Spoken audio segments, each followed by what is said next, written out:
À quel moment un salarié peut quitter son emploi pour se lancer dans l'entrepreneuriat? D'accord. Merci.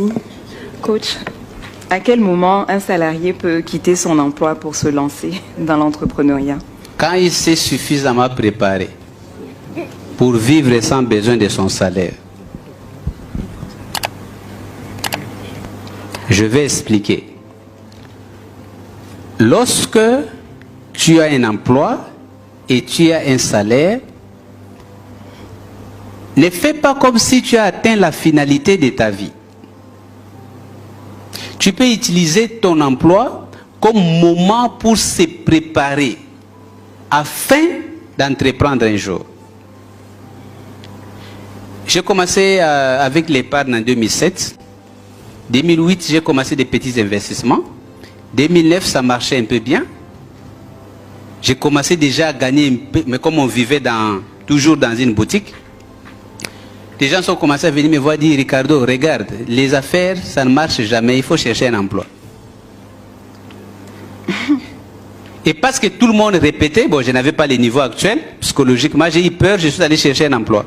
J'ai fait un concours, j'ai eu un emploi dans le milieu pétrolier comme cadre, et on m'a payé 3500 $.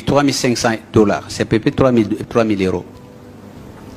Mais le travail se faisait dans une base pétrolière, en dehors de la ville. Donc je vais travailler là-bas. Quand je suis arrivé, les premiers mois c'était bien.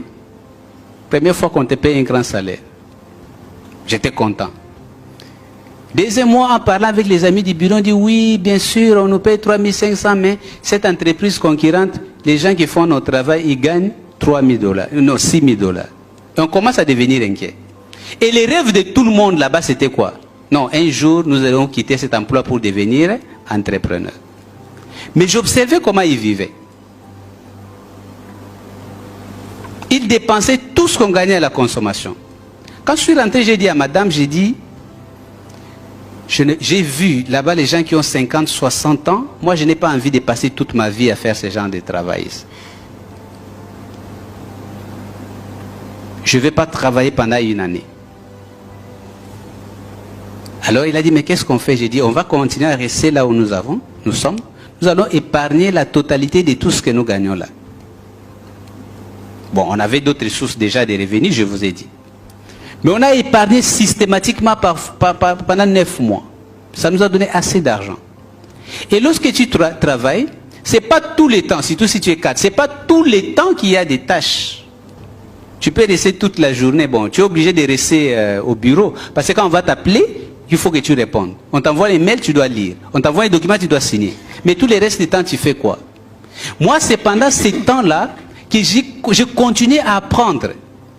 Et déjà dans l'entreprise, j'essaie de comprendre comment les entreprises marchent.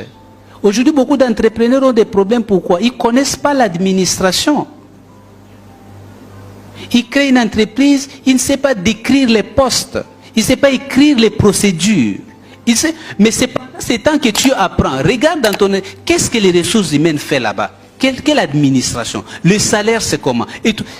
Je me suis documenté, je me suis préparé. Quand j'ai dit je vais démissionner, je rentre totalement dans les affaires, tout le monde était étonné. Mais pourquoi je m'étais préparé? Alors, deux choses que vous devez faire quand vous avez un emploi. L'emploi doit vous permettre de survivre aujourd'hui parce que vous avez besoin de manger, de dormir, de vous promener. Vous avez besoin, c'est un avantage, ça vous donne l'argent pour ça. Mais il doit vous donner aussi un peu d'argent qui vous permet d'investir. Ça peut être l'investissement en capital. Utilisez votre argent pour payer des bons livres. Utilisez votre argent pour faire de bonnes formations. Utilisez votre argent pour chercher de bonnes idées. Utilisez votre argent pour rentrer dans les groupes où on va vous enrichir. Peut-être que je vis ici, 1000 festes. Peut-être ils ne demandent pas les ciels et la terre, mais tu peux t'organiser par ton travail pour rentrer dans 1000 festes. Là, tu vas apprendre énormément de choses qui vont t'aider quand tu seras suffisamment prêt de laisser ton emploi. Donc, fixe l'objectif. Si tu gagnes 1000 euros dans ton emploi, fixe l'objectif d'avoir un revenu de 1000 euros en dehors de ton emploi. Et si tu atteins cet objectif, tu peux démissionner. Comme ça, ce que tu gagnes te permettra de survivre sans ton emploi. Voici un peu ma réponse à notre ami Abou de la Guinée. Merci.